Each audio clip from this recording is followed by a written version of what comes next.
شاہد خاقان عباسی نے وہ سچ بول دیا جو بالکل حقیقت پر مبنی ہے۔ نون لیگ 8 فروری کو بری طرح شکست سے دوچار ہوئی اور حکومت میں آنے کے بعد تو حکومت ویسے ہی بہت ان پاپولر ہو جاتی ہے، لیکن خوشامدی ٹولہ پھر بھی یہ کہہ رہے ہوتے ہیں کہ ہم بہت آگے جا رہے ہیں۔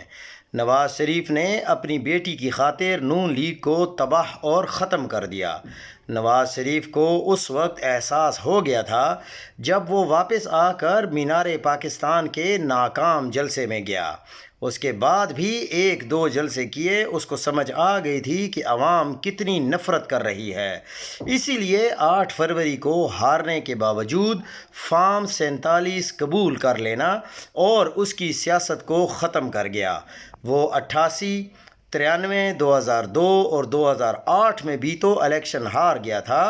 اس بار بھی شکست قبول کر لیتا تو پارٹی بچ جاتی اور ان کی سیاست بھی زندہ رہتی۔ آج پورے ملک میں کوئی شخص ایسا نہیں ہے جو اس پارٹی کو جوائن کرنا چاہتا ہو۔